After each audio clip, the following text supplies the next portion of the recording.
Well, good evening, and thank you very much, Mr. Chairman.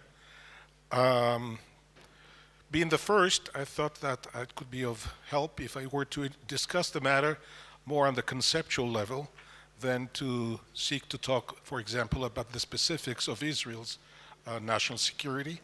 Although I was directly involved in trying to shape what Israel's national security strategy is, and you're very right that this takes us into the rarefied area that is often sometimes bombastically called grand strategy.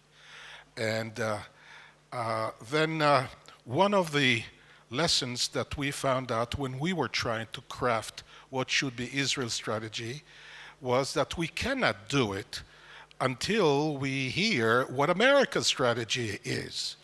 Because in our case, so much of our maneuvering space is shaped by American policy, and whether it is retreating or advancing, that we have to wait until the American debate sorts itself out. And until such time, we cannot treat the matter as if we are an island. Which brings me to my first observation. All national security strategies or grand strategies of all nations are unique to them. Very much unique to them because they have to do with unique attributes. But at the same time, in this globalized world, they are all interrelated. So it is this interrelatedness that has to be considered. None is fully independent to do what it wishes. And the very fact, which is interesting today, is that because of the fluctuating times, all countries are re-examining, reviewing, and updating their national security strategies. So we are in a very complicated world for planners and strategists. And the rest of my comments, therefore, would be confined to making certain observations about the national strategies of others, having done this kind of comparative exercise, what is common and what is not. So I have about 10 such points.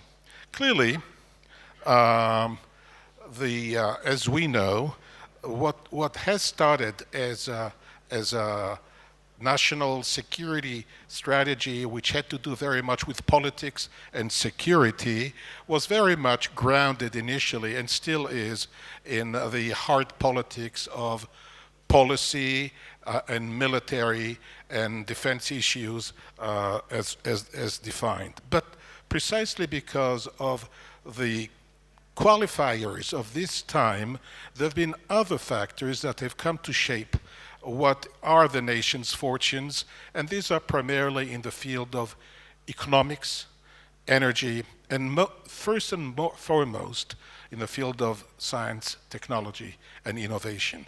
All these impact on one another, and therefore it is not only that the concept of security, as you noted, has become more widened, and the expectations of the citizenry for that supply has now stretched into anything that has to do with disruptions which are costly on a national level, and not just the military ones, the classical ones of invasion or military attack, but any type, ranging to natural disasters, which often are placed under the label of national security because often it is security systems that handle.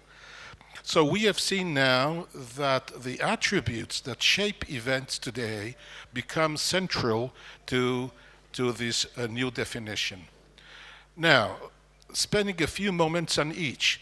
Economics means the return of geoeconomics in addition to geopolitics. But when you add to this the digital revolution and the technological, this brings an entirely new aspect that to this day has never been historically a component of our historical studies of how the world is being shaped by things like that: knowledge, technology, the spread of new technologies, robotics, artificial intelligence, and in a short and ugly word, cyber, which is the great menace. Indeed, at one point, one thought that cyber is about to replace the instrument of power in the 21st century, to replace these obsolete weapons called nuclear weapons, which look as if they are something from the Middle Ages, only to learn from leaders of certain countries that they still look for all kind of innovations in the production of new types of nuclear weapons. So the threat of non-proliferation remains very much there, but it is the changing nature of the battlefield, so to speak, which is changing everything one has to look into.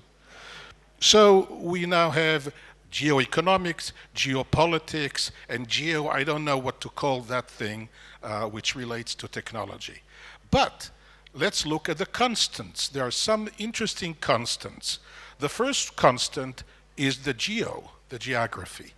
And clearly, and it is so evident from the look and study of the national security strategies adopted by various countries, and we looked at all of them, ranging from China to America, from South Africa to Iran, all have their national security strategies, so often couched in the same terms.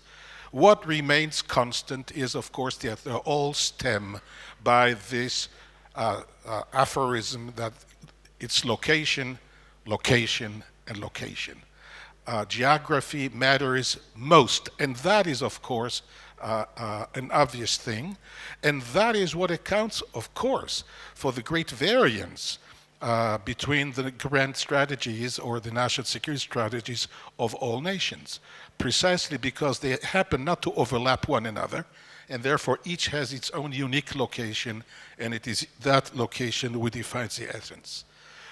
The second thing that we noticed, and I don't think that it was very clear to all, but once you do it systematically, we found out that there is not even one nation that is not plagued by its own unique demographic problems. It could be a Russia, which has a declining birth rate, China, which of course is battling its own family plans, but it could be countries that have receding birth rates of different types or those that have increasing. It could be countries like ours where the demographic factor is very much the currency in which Palestinian and Israelis are trying to have the power by having larger share. So demographics matter enormously, to which one should add now the migrant phenomenon, which is of course kind of a derivative of the movement of people. And once you add that, it becomes so much clearer that much, again, that has to do with the national security strategies of individual countries stem from each unique, often unique, demographic attributes, which are a determinant of enormous significance. And then we came to the last interesting but so self-evident in what is really shaping a country's current strategy, and it is often its own particular history. History, so we're going back to the basics. It's history, geography, and people, rather than those jazzy things like technology or things like that. But history in the following ways. It is recent history.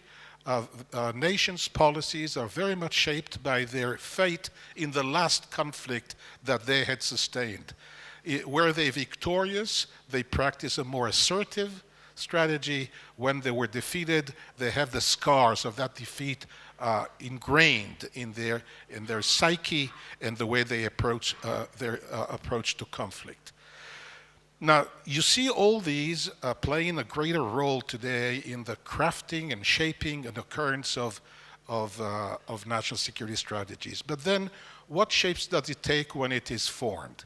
What we noticed, of course, is as the blurring between the foreign and the domestic occurred, as you rightly said, much of the thinking was transformed into the language of risk assessment, and methodologically, many countries, in trying to shape their national security strategies, employ deliberately the conceptual tools of either risk assessment, which is one thing, and risk management, which is quite another, because it is risk management that has introduced all kinds of novel approaches to certain types of problems. For example, the posture of hedging, which is often the rule of prudence, which is often the rule of the real politicians in addressing domestic and foreign conflicts, particularly with endangers, can be adopted and is employed today as one of the instruments found in the toolbox of those who shape policy. So we have the employment of standard techniques like SWOT, the assessment of opportunities and threats and risks, and how should I say, weakness and strength and risk, and what was the counterpart to that? Opportunities. Yes, indeed. They are the two sides of the same coin. So we do find that many countries either take the model of stimulus and response, and that is to say threat and response, or that is to say problem and response, or to take a more sophisticated approach, distinguishing between strengths and weaknesses and threats and opportunities. Then lastly, the thing that has emerged from all this common methodological search for ways to define current national strategies is the emergence of the concept of resilience. Resilience precisely because of, first, that so much of, as you said, national security is defined also in domestic terms and not in foreign. So the home base becomes also the theater where the conflict is being fought. And also because so much of the ability to mount an effective, be it offensive capacity or even defensive, depends on the economy and its continuous functioning.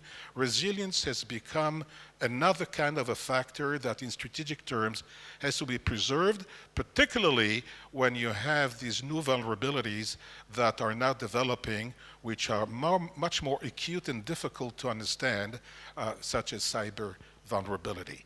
So resilience is a new concept. Planning for new security strategies is a new concept. And then finally, when I'm trying to look at what is the common attitude I find among different nations, all too often you do not find overtly aggressive strategies. The old-fashioned strategies that tended to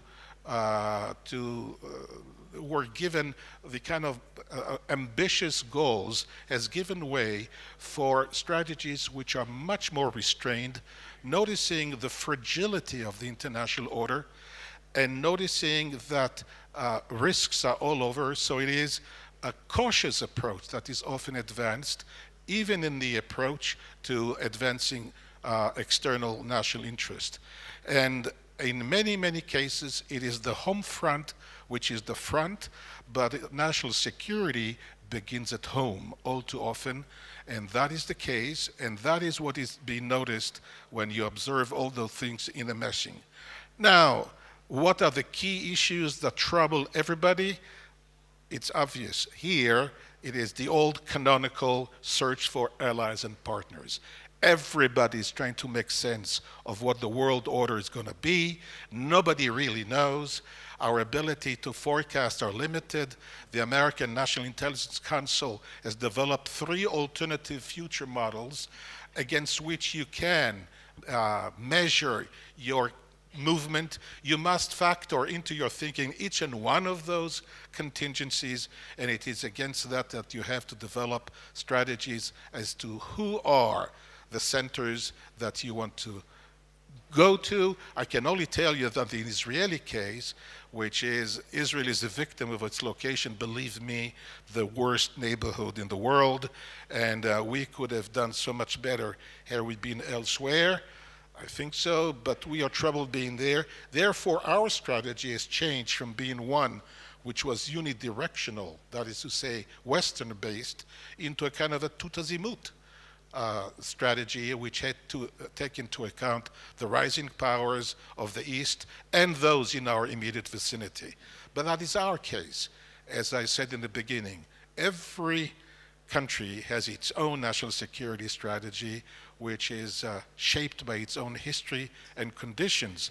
But in this world, they are all interconnected. Thank you very much, Prof.